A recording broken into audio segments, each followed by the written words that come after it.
Coming off a playoff appearance in 2022, the Seahawks have much higher expectations going into this season. With 2 weeks of training camp officially in the books, do they look like more of a contender or less heading into the 2023 season? We're going to be breaking it all down on our Wednesday edition of Locked On Seahawks.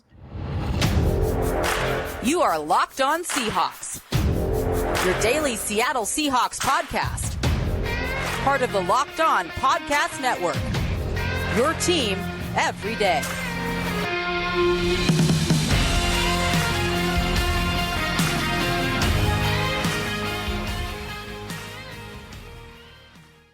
Greetings, 12. This is Corbin Smith, host of the Locked On Seahawks podcast, your daily Seahawks podcast, part of the Locked On Podcast Network, your team every day. Glad to be joined for our Wednesday episode by my co-host in crime, Rob Rang, and my other co-host in crime joining the show today. We don't have a false start like we did in Monday's show. Shawn Walli now joining the Locked On Seahawks podcast. Shawn, we're so fired up to have you, and you can actually hear me today. Corbin, yeah, definitely great call with the false start there. Monday was a bit of a struggle, but hey, so far so good today. Yep, we were able to hear you. You can hear us. So far, so good. We're on our way to a touchdown drive this time instead of a false start. A special thanks to all the 12s out there, as always, for making Locked On Seahawks your first listen 5 days a week. Whether you're listening in nearby Ritzville, Washington, or in South Africa, we greatly appreciate your support listening to the show. We've got our preseason opener against the Vikings coming up tomorrow night, so we're going to be breaking down what to watch on the defensive side of the football for the Seahawks and our first preseason picks to click on offense and defense. Which players do we think are going to have big games against the Vikings at Lumen Field on Thursday night? It's going to be a jam-packed episode, so let's get to it. Now for your lead story here on our Wednesday edition of Locked On Seahawks. The Seahawks are in a much different position than they were this time a year ago. Last year it was who's going to be the quarterback. Can the Seahawks even get to 4 or 5 wins? But after making the playoffs last year with a 9-8 record, a comeback player of the year campaign by Geno Smith, the expectations are quite a bit higher among the league here. The Seahawks are going to be in contention in the NFC West. We're now 2 weeks into training camp, and there's only so much you can glean in training camp, Rob, but at the same time, we've had our chance now to see this Seahawks squad on the practice field for an extended period of time. We got to see a mock scrimmage. Do you feel like this team looks like more of a contender in the NFC West they did going into training camp, less, or would you say that it's a little bit of a push here 2 weeks into camp?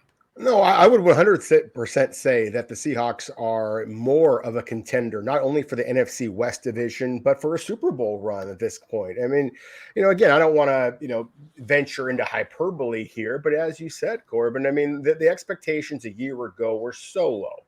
I personally, I'll call myself out, thought that the Seahawks were going to start or finish the season 6-11 with Drew Lock throwing for as many or more touchdowns than Geno Smith. So obviously I could not have been more wrong on that forecast. But what I've seen from the Seahawks, it was just an extraordinary year, a season to go by Geno Smith. It was extraordinary what the Seahawks expected and then received from their rookie class. And so because that you feel very confident that both those two things are going to continue to play as well as they did, the rookies and Geno Smith, because that the Seahawks have the continuity that they have. I mean, you think about their offense. I mean, basically every other club in the NFC has had some type of major turnover.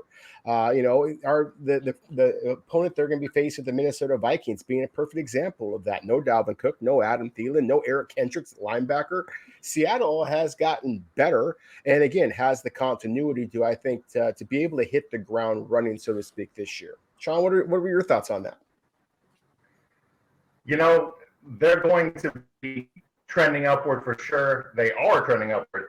And I think the biggest thing is the focus on stopping the run. It was their Achilles heel last, and they're really focusing on that from Pete all the way down to the defensive coaches.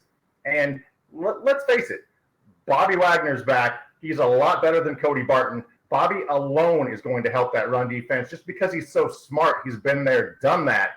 And you take a look at what they've done, bringing in Dre Jones and the guys they drafted for the linebacker core, the front seven. It's going to be, should be, much improved, and we'll see tomorrow night.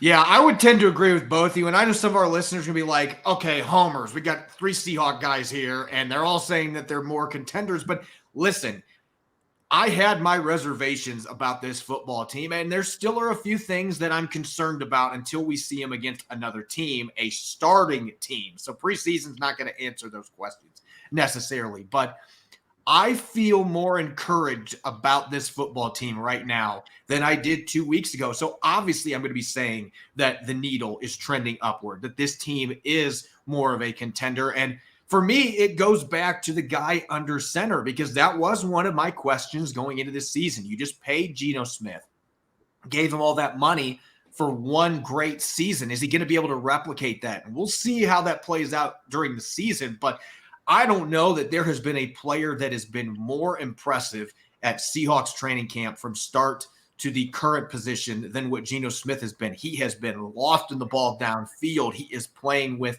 another level of confidence right now than we even saw last year winning comeback player of the year. He's in full command of this offense. He's got Jackson Smith and Jigba, who he's already built a chemistry with. Before the regular season starts, those two are hitting it off. He's got a solid run game behind him, an improved offensive line. The 2 tackles are going to take a big leap. I think the interior O-line is going to be better. Rob mentioned the continuity. I think the biggest winner from that is Geno Smith. He's going to have Shane Waldron calling plays for him for a second straight year. So, yes, there are some concerns still here. I got to see what this run defense looks like when they're playing the 49ers, not the second string offense at practice, to really see whether that group is much better than a year ago. But I've been encouraged by what I've seen. I've been encouraged by the physicality, and mostly I've been encouraged by number 7 slinging the pigskin like a top 5 quarterback out there on the practice field. In Geno, the Seahawks trust. In Geno, I trust in this assessment that I believe that the Seahawks are more of a contender in the NFC West and in the NFC than maybe we estimated that they were going to be heading into this season. We shall find out. Obviously, they've got their first tune-up coming up against the Vikings at Lumen Field, and it'll be a little bit of a litmus test. If we see any starters, I don't know if we will, but a little bit of a chance to see how they look against another team, which is always interesting to open up the exhibition schedule. Speaking of that exhibition schedule, we are going to be taking a look at what to expect, what to watch from the Seahawks on defense in this preseason opener. We're going to be diving into that next here on our Wednesday edition of Locked On Seahawks, which is brought your way by Underdog Fantasy. August is here, and you know what that means. The official start of fantasy football drafting month. Underdog is the easiest place to play fantasy football and the best place for Best Ball. Best Ball Mania 4 is the largest fantasy football tournament ever, and you can also invite your fans to a private draft in order to bring in new users. Get championship ready for your home league by trying out Best Ball on Underdog Fantasy. All you do is one live snake draft, no waivers, no trades. For me, this is awesome. I don't have to worry about setting my lineup every week. Underdog sets your best lineup for you. Try it out with Underdog's Best Ball Mania tournament, the largest fantasy football contest of all time. It's back, and it's even bigger. $15 million of total prizes up for grabs, including an absurd $3 million going to the winner. Last year, the winner drafted their team in July, so don't wait around. Visit UnderdogFantasy.com or find them in the App Store and sign up with the promo code LOCKEDON to get your first deposit doubled up to $100. That's Underdog Fantasy promo code LOCKEDON. You're listening to the Wednesday edition of Locked On Seahawks. I'm your host, Corbin Smith. Glad to be joined by my co-host in crime, Rob Rang, and my second co-host in crime, Shawn Walli. He's able to join us for the show. He is hearing us. We're hearing him.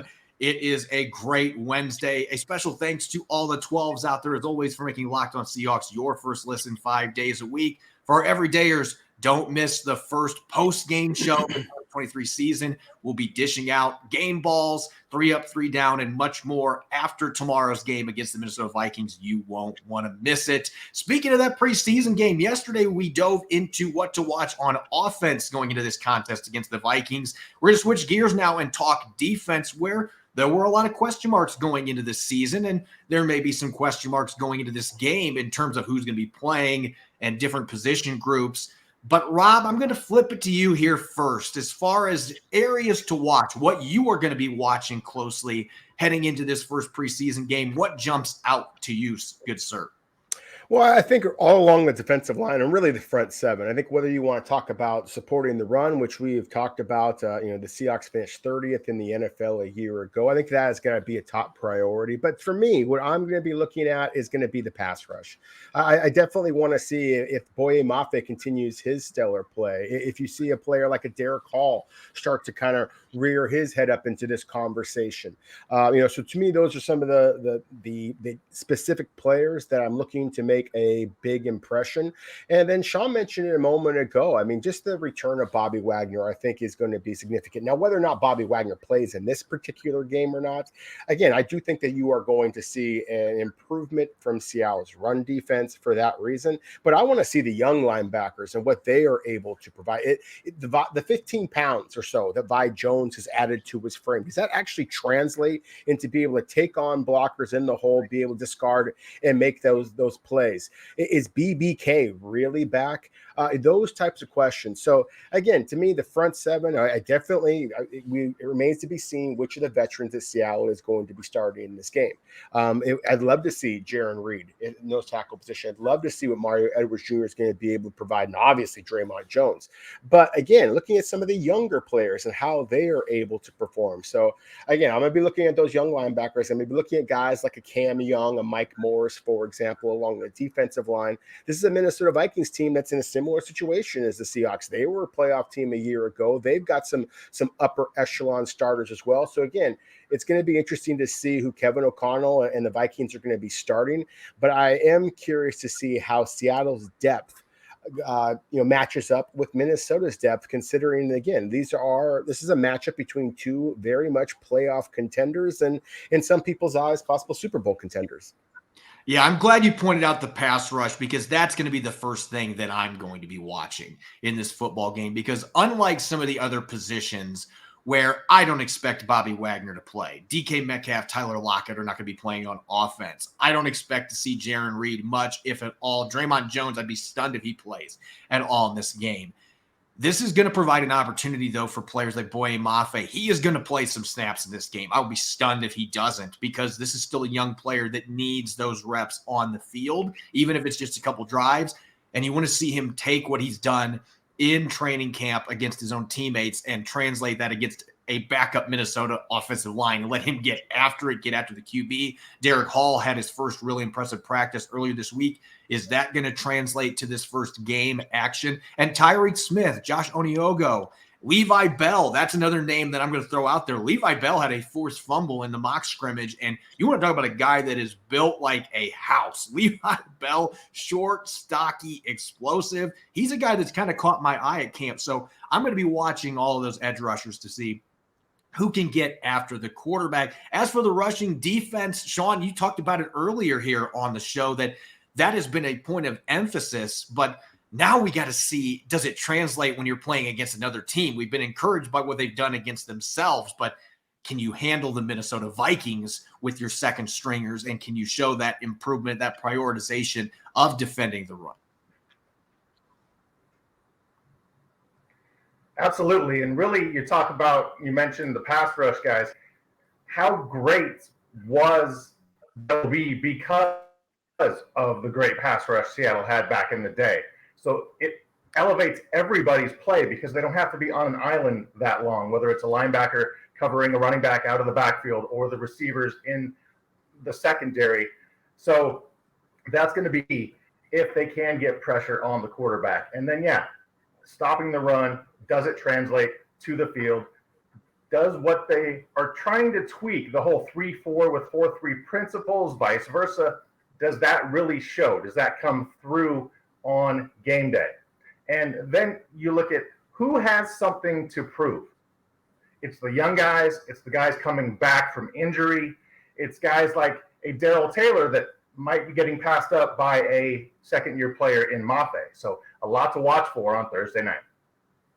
Yeah, and I love that you mentioned the players that have something to prove, because that really goes into the cornerbacks and safety group, which we could do an entire segment on that group right now. We're not going to, but we could, just because there are so many good players that are battling not just for roster spots, but for starting positions. And if you want to see starters that are going to be playing in this game, like Seattle has to play Mike Jackson. They've got to play Trey Brown. You're hoping Devin Witherspoon, whatever has caused him to be out the last couple of days with an ice pack on, you're hoping that he can practice today and that he's going to be out there for the preseason opener. You need to see those guys out there because this is such a closely contested competition. You want to see the game reps and especially how Witherspoon handles that. Mike Jackson, Trey Brown on the outside. Right now, really, those three guys are playing for one slot on the outside because Reek Woolen is going to start. Pete Carroll said that the other day, like, he's starting. He was a Pro Bowler last year. This is his job when he's healthy. But you got to figure out who that other starter is. So I am really fascinated to see. That's going to be a position where there are going to be starters or at least starter caliber players. They are going to be playing, and I would think they're going to play extensive snaps because the Seahawks need to figure that spot out. There's nothing set in stone. So I'm really intrigued by the corner spot. And Rob, you and I were talking before the show that the safety position, especially now that Joey Blount is banged up, that has opened the door for a few other guys to potentially make this team, including Jonathan Sutherland. Yeah, exactly. I mean, Sutherland to me is one of the players that I, kind of considered here. When we start talking about, our picks to click, that we're going to be talking about here in just a moment. And we've discussed on multiple occasions Seattle's extraordinary depth at corner and safety. So how that all translates, as Shawn mentioned a moment ago, in kind of mentioning the players who are coming back from injuries and who is going to be able to make an impact. And we threw out some names there, but one of them that we didn't mention was Tyreek Smith, the edge rusher from Ohio State, who has shown flashes, but I wasn't there at the mock game in person. And so I'm very excited to see what Tyreek Smith might be able to provide the Seahawks. Kind of going back to the defensive backfield, however, to me, like a player like a Jarek Reed, the rookie from New Mexico that we were so excited about when the Seahawks selected him, and yet has not made a lot of plays, at least from my perspective, throughout training camp. So I want to see what he is able to do. Because Seattle does have as good a depth as they do at that defensive back position, even with the injury to Joey Blount. But knowing that you are going to be getting Jamal Adams back here soon, at least knock on wood, then it's critical that these young defensive backs continue to make big plays. So whether it be a Sutherland, whether it be a Kobe Bryant, whether it be a Jarek Reed, these guys are going to have to be able to make some plays because Seattle's numbers are just so much so that a bunch of these players are going to wind up getting cut and possibly get practice squad additions. But I think that this is where they're going to be able to make their opportunities. And you have a Minnesota Vikings team that's going to throw the football. You have a head coach and Kevin O'Connell that's going to call a lot of plays. You got some, again, I don't, just like we're theorizing the Seahawks are not going to be playing Geno Smith a lot, then probably the Vikings aren't going to be playing Justin Jefferson or Kirk Cousins very much, which means you have former San Francisco quarterback Nick Mullins is going to be the one throwing the ball. Jaron Hall from BYU, a rookie, is going to be throwing the ball a lot. There's going to be some opportunities for some of these defensive backs to be able to make some of the splashy plays that you need if you are going to make a real run for a roster spot.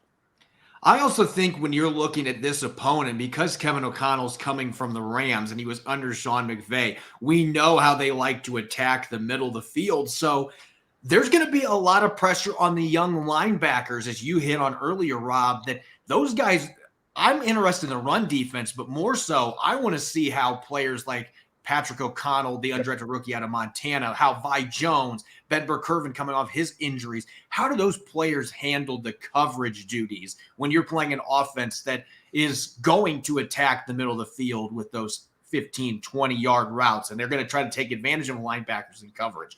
I want to see how these reserve linebackers duke it out. John Radigan being another one to throw in that mix as well.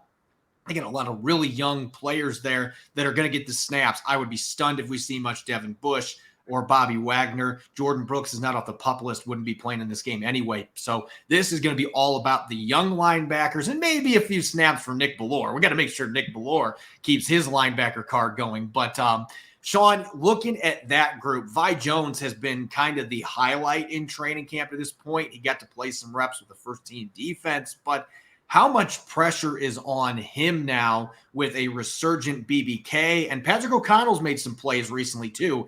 That is a group that it feels like is going to be really fun to watch in this game. what a story BBK is, to have that injury to where he thought he was done and was told he was done. And here we are, year and a half, 2 years later, he's back and giving it a go and actually should be able to be out there definitely on special teams, but absolutely he'll get a shot this preseason to show that he can still play. And it's going to be great for his confidence and any other player coming off of an injury. Hey, is my whatever, knee, ankle, whatever the injury was, is it okay? Can I do this? Get that boost of confidence. And the linebacker group, obviously led by Bobby Wagner, but yes, he's here to teach, show, instill everything he knows to those younger guys, to that next generation, if you will, the next guys up and the next guys that'll have to take that torch and run with it. Yeah, I'm really excited to see how this competition plays out there because I feel like there's one or two roster spots up for grabs. And I think we all kind of thought BBK, this was more of a test run more than anything. And based on what Pete Carroll has been saying unprompted about him, it sounds like, and the fact, look, it was an unofficial depth chart, but he was ahead of Vi Jones on that unofficial depth chart. So they are clearly wanting to take a good long look at him to see, hey, can he not just get his career jump started? Can he be one of our backup linebackers on this football team? So I'm going to be watching him. Vi Jones, I've been talking him up all of camp. I want to see how he plays. He didn't practice on Tuesday, so hopefully that was just a precautionary thing. I'm hoping to see 50 out there because he needs those game reps, as does John Radigan and the undrafted rookie Patrick O'Connell. So that is one of the position groups that I'm specifically going to be watching closely with some eyes towards the future too. Some of these guys could be playing for a defensive role in 2024 and beyond. Right now is a prime time for them. You are listening to the Wednesday edition of Locked On Seahawks. I'm your host, Corbin Smith. Glad to be joined by a trio today. We've got Rob Rang. We've got Shawn Walli as well, making his debut here on Locked On Seahawks. And we are continuing to dive into tomorrow's preseason opener against the Vikings. A special thanks to all the 12s out there, as always, for making Locked On Seahawks your first listen 5 days a week. And for our everydayers out there, make sure to tune in after tomorrow's preseason game. We are going to be breaking down everything that happened at Lumen Field. We've got game balls. We've got 3 up, 3 down. Our first post-game show of the 2023 season will be coming your way, so make sure you don't miss it. Let's get to our picks to click, shall we, gentlemen? Offense and defense, players that we think are going to have big games. Now, when we're talking preseason, it's a little bit different situation. Like, I don't think any of us are going to be saying Geno Smith here because I'd be surprised if Geno Smith plays more than a drive, if at all, in this football game. Typically, your gaudy numbers are going to be put up by backups that are battling for roster spots. And that's one of the fun things about the preseason. You get to see some new faces go out there and put on a show and see what they can do in front of the coaching staff. Shawn, I'm going to get you the mic here first, switch things up a little bit. On the offensive side of the football, who is your pick to click for the Seahawks going into this preseason opener against the Vikings? Calling an audible, are you, Corbin? I like it. Let's roll with it. Offensively, man, you got to figure out who's going to be that 4th, 5th receiver. With D. Eskridge, his personal off-the-field troubles, not going to play the first 6 games, somebody else has to be that guy. I like Derek Young, but he hasn't played in a week, so he's got some health issues there. Probably won't see him on Thursday. And the guy that's been flashing lately, Cody Thompson, doing great things. He's got a rapport with Locke, so Locke's going to play a ton. Cody Thompson should be out there. It'd be great to see those two hook up quite a bit. Rob, let's flip it over to you now for your offensive pick to click. And I know Thompson was a player that you were considering, but sure, now you need to call an audible for your pick. Yeah, no, I think that's a great selection. Cody Thompson, I was thinking similarly, who are the receivers that have already built a rapport with Drew Lock and now are going to see the field a lot. And so I'm going to kind of maybe go with a little bit lower hanging fruit here in the rookie running back, Zach Charbonnet, that, of course, had, the shoulder injury. And that was one of the reasons why that he wasn't on the field early on in camp. But he seems like he's, healthy and ready ready to go. I read the press conference comments that he made just yesterday, or excuse me, 2 days ago, talking about his excitement for coming into this game. So it sounds like he is going to get his opportunities. As we talked about before, we're expecting lots of Seattle starters to not be playing in this game. Kenneth Walker, of course, has also been struggling a little bit with injury. But as I said before, I think that Seahawks fans out there worried about that, just calm down. The Seahawks are just kind of keeping these guys in bubble wrap. But I think that you have to play these, even if you're a high draft pick like Charbonnet is, the second round selection, you've got to play them and see what they can actually do. And I think this is a really fun matchup from just an evaluation standpoint against the Vikings. The Vikings, as Shawn mentioned with the Seahawks, they kind of use some 3-4 and 4-3 principles. The Vikings line up normally in kind of a 3-4 look, but they do a lot of a four-man fronts as well. The Vikings starter at the nose tackle position, Tonga, is a big, thick, run-stuffing type of a guy. And so is there going to be the holes up the middle that Zach Charbonnet is used to seeing at UCLA and Chip Kelly and all that kind of stuff? I am fascinated. I think this is a great matchup because, again, I think he's going to get an awful lot of opportunities, and I have no doubt on the talent. I think he's going to get opportunities to perhaps spring a big run. I also think he's going to have some possible red zone opportunities if Seattle's offense starts off as well as I think that they should. So, again, those are Zach Charbonnet, I think, is definitely my pick to click on the offensive side of the ball preseason game one. If that's a low-hanging fruit, then my fruit, I guess, is already on the ground because I'm going with Drew Lock here. We know he's going to play a lot. I mentioned this on yesterday's show. Look, I want to see the gun show with Drew Lock. Welcome to the gun show. Let's get it done. I want to see Drew Lock dropping back and slinging the pigskin. And he's been more reserved in practice, and I think that's a good thing. He hasn't been turning the ball over near as much. Didn't have any interceptions in that mock scrimmage. But I don't want to completely take out that aggressor that is in Drew Lock, particularly in a preseason game against a Vikings team that I'm not overly impressed with their secondary, with their starting group, let alone their backups. Even with some of the injuries that the Seahawks have, I feel like this should be a game where Drew Lock has a field day. Dropping back, get some of that play action going, and sling the pigskin. Be aggressive. Use that arm strength that the good Lord gave you. Get the ball downfield. I just have a feeling that Drew Lock is going to have a really big game, and he'll probably play the first half, and then we'll see Holton Ahlers. But I think this is a great opportunity for Drew Lock with Cody Thompson. D. Eskridge, I expect, is going to play in this game. He's not suspended for the preseason. They're going to get him his reps now before he's not able to play in the first 6 games. Matt Landers, Jake Bobo, that's a guy that Drew Lock had a ton of connections with in that mock game. So I look for Drew Lock to have a really big game here. And maybe there will be a pick thrown in there because he's going to get aggressive. You know, he's going to take his chances. But I want to see that gunslinger come out against the Vikings. Now, on the defensive side of the football, swinging back to Shawn, who's your pick to click to go against this Vikings offense coached up by McConnell and company? It's a name that we thought was going to be amazing for the Seahawks in the secondary. Hurt his knee, and he's back, hopefully healthy and ready to go, and that's Tre Brown.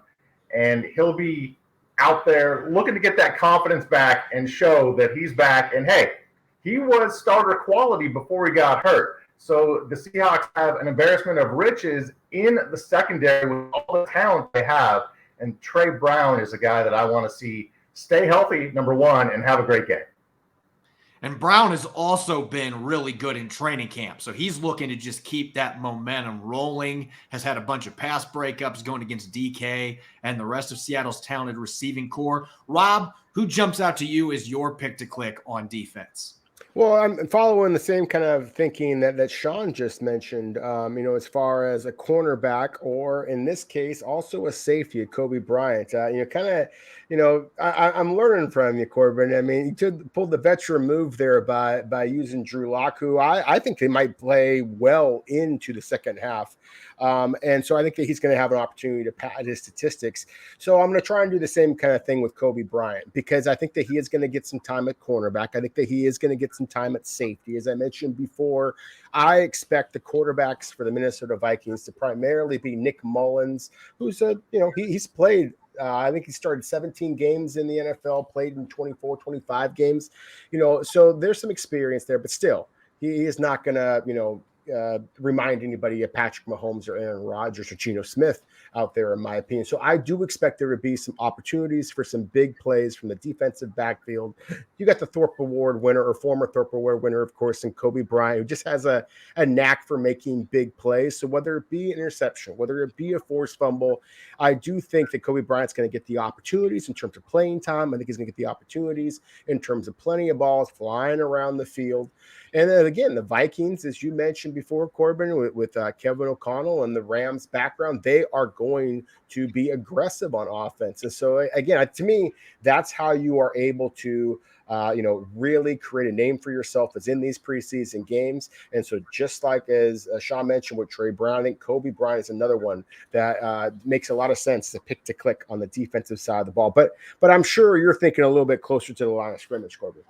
Well, you guys took the two corners that maybe I was considering here. So, again, we have to keep audibling. At this point, I don't even know if it's an audible. I might need to pull a water boy and steal somebody's playbook so they can come up with another thing. But anyway, for me, our listeners are going to say, why is he going with all these low-hanging fruit? But Boye Mafe, he has been the name of the day the last week and a half.